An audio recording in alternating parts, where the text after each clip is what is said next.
আমাদেরকে আমাদের আল্লাহ দুনিয়া ছাড়তে বলে নাই, আখিরাত ভুলতে বলে নাই, দুনিয়া বাদ দিতে বলে নাই। আল্লাহ ওয়ালা তানসা নাসিবাকা মিনাদ দুনিয়া, আল্লাহ বলছে বান্দা দুনিয়া ভুলে যেও না। আমি বাজার, ব্যবসা, হাট ঘাট, চাকরি, ক্ষেত খামার, স্ত্রী, সন্তান, ঘর পরিবার, ঘুম, আহার, নিদ্রা, আমি কোনোটাই বাদ দিতে বলি নাই বান্দা, ছাড়তে বলি নাই।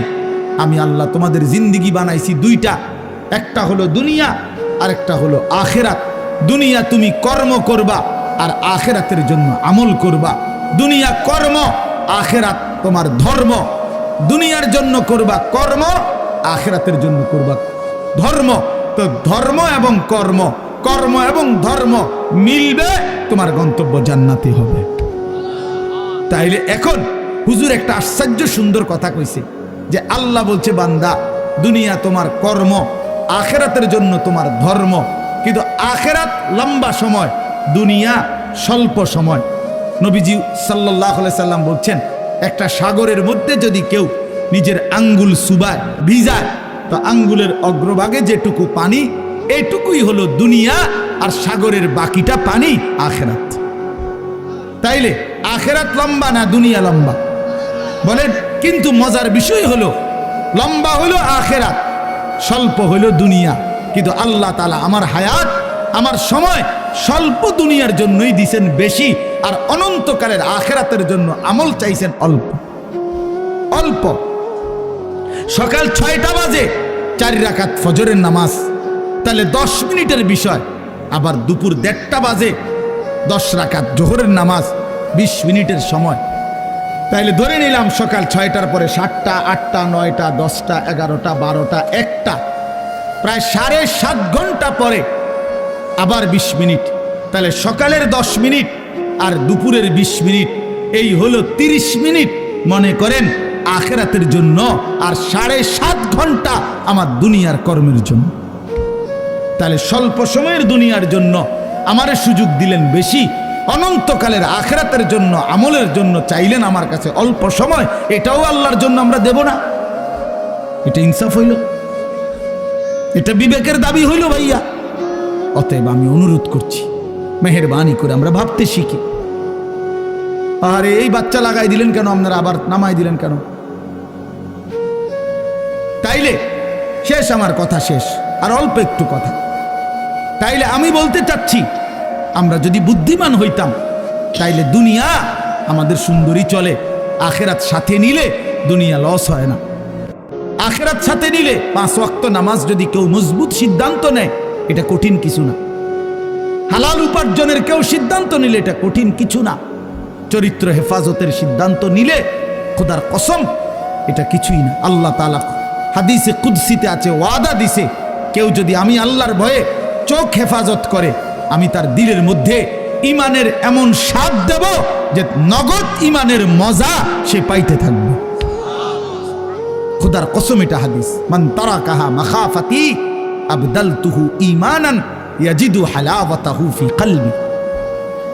তাহলে গুনাহ ছেড়ে দিলে, আল্লাহকে মেনে নিলে, আল্লাহর ইবাদত করিলে খুব কঠিন কিছু না, খুব কঠিন কিছু না। এই জন্য প্রিয় ভাই আমার, বাপ আমার, এই শেষ বেলায় আমি এই অনুরোধটাই করতে চাই, আমরা যদি বুঝি আখিরাত আমাদের জিন্দেগি, পরকালের জন্যই আমাদের প্রস্তুতি, আল্লাহর কথা হচ্ছে, কোরআনের কথা হচ্ছে, ওলামায়ে কেরাম নসিহত করতেছেন, এই সময়ও যদি আমার দিল আন্তরিক না হয় তো আর হবে কখন? আর হবে কখন? কোরআনুল কারীমের মধ্যে আছে, আল্লাহ তাআলা বলেন, ফাবিআইয়ি হাদিসিন বা'দাহু ইউমিনুন। আল্লাহ তাআলা বলেন, বান্দা এই কোরআনের চাইতে দামি আর কোন কথা বললে তুমি বিশ্বাস করতা? তুমি বলো। আল্লাহ নিজে জানতে চাচ্ছে আমাদের কাছে। ফাবিআইয়ি হাদিস, 23টা বছর আমি আল্লাহ কোরআন নাজিল করলাম, সর্বশ্রেষ্ঠ ফেরেশতাকে দিয়ে নাজিল করলাম, জিবরাইল, সর্বশ্রেষ্ঠ রাসূলের কাছে নাজিল করলাম, 23 বছর নাজিল করলাম, 30 পারা কোরআন নাজিল করলাম। আল্লাহ তাআলা জানতে চাচ্ছে আমাদের কাছে, বান্দা বলো না এরপরে এর চাইতে দামি আর কোন কথা বললে তুমি ঈমান আনতা, বিশ্বাস করতা, মেনে নিতা? তুমি বলো, তুমি বলো। এজন্য কোরআনুল কারীমের প্রতি আন্তরিক হওয়া, আল্লাহর কথার প্রতি সর্বোচ্চ মনোযোগী হওয়া, এটা আল্লাহর আদেশ, কোরআন শরীফের আদেশ এটা। ওয়া ইদা কুরিআল কুরআনু ফাসতামিউ লাহু ওয়া আনসিতু লাআল্লাকুম তুরহামুন। আল্লাহ তাআলা কোরআনে বলছে, যখন কোরআন পড়া হয় তখন তোমরা ফাসতামিউ লাহু, মনোযোগ দিয়ে শোনো, এবং ওয়া আনসিতু, চুপ থাকো, লাআল্লাকুম তুরহামুন, অবশ্যই তোমাদের উপরে রহমত বর্ষিত হবে। তাইলে দোস্ত, এটা জরুরি, একজনই শুনুক, আমার কোনো অসুবিধা নাই, কিন্তু মনোযোগ দিয়ে শুনুক। গাফেল কোনোদিন লাভবান হয় না। এ খামখেয়ালি করতেছে, কেন হাসে, কেন কাঁদে।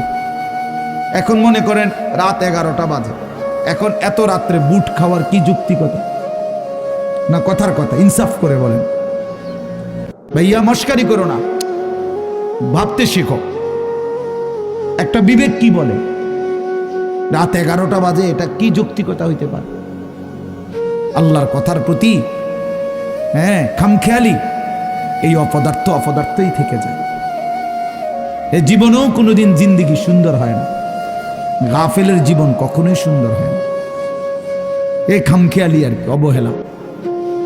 কোরআন শরীফে আছে, আল্লাহ তাআলা স্পষ্ট বলছেন, যত লোক জাহান্নামী হবে, সমস্ত জাহান্নামী ব্যক্তির একত্রিত পরিচয়, আল্লাহ বলছেন উলাইকা হুমুল গাফিলুন, এরা মূলত গাফেল। এজন্য ভাইয়া বুট বাদামও খাইও না। আমার কথা হলো, অল্প সময় দিল দিয়ে, আন্তরিকতা নিয়ে, নিজের ভালো, নিজের কল্যাণের জন্য আল্লাহর কথা শুনলে বরকত হবে। আল্লাহর কথা শুনলে বরকত হবে। লাআল্লাকুম তুরহামুন, আল্লাহ বলছে, মনোযোগ দিলে, চুপ থাকলে আমি আল্লাহ তোমাদের উপরে রহমত বর্ষণ করব, রহমত বর্ষণ করব। কোরআন শরীফে আছে স্পষ্ট, ওমান আযলামু মিম্মান যুক্কিরা বিআয়াতি রাব্বিহি সুম্মা আ'রাযা আনহা। তার চাইতে বড় জালেম, পাপী আর কেউ হইতে পারে না, যার সামনে আল্লাহর কোরআন তেলাওয়াত করা হয় অথচ সে তার থেকে বিমুখ, অমনোযোগী। খোদার কসম, আল্লাহ বলছে, সে সবচেয়ে বড় জালেম। ইন্না মিনাল মুজরিমিনা মুনতাকিমুন, আল্লাহ বলেন, এমন পাপী, এমন নাফরমান থেকে আমি নিজে প্রতিশোধ নেব, প্রতিশোধ নেব। তার মানে জীবনভর আল্লাহ তাআলা এটা ওয়াদা দিয়ে রাখছে, আমার কথার প্রতি অবজ্ঞা করলা, তোমার প্রতিশোধ আমি নেব, তোমার বরবাদি তুমি দেখবা নিশ্চয়। এই জন্য আমরা আন্তরিক হওয়া চাই আল্লাহর কথার প্রতি। কোরআনুল কারীমের মধ্যে আছে, তাকশাইরু মিনহু জুলুদুল্লাযীনা ইয়াখশাউনা রাব্বাহুম।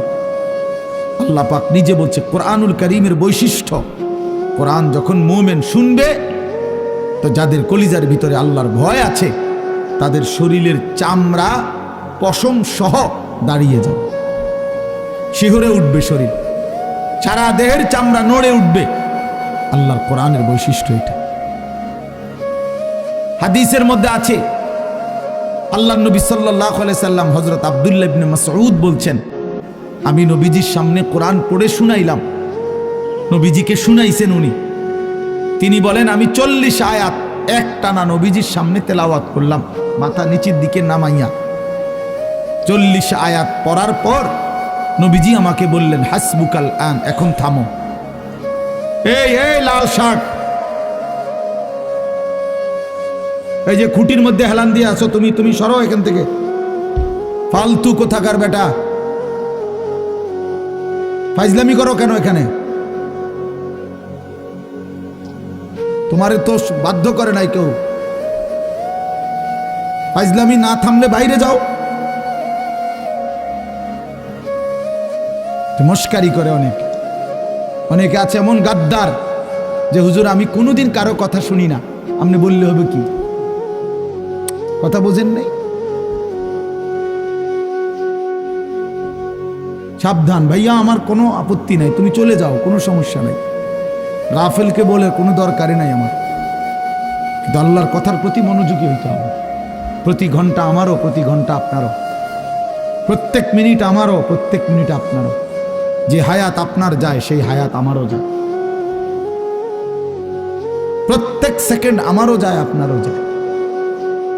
এক বুজুর্গকে আমরা কিতাবে পড়ছি, কিমাতুজ জামান ইনদাল উলামা, একটা প্রসিদ্ধ আরবি কিতাব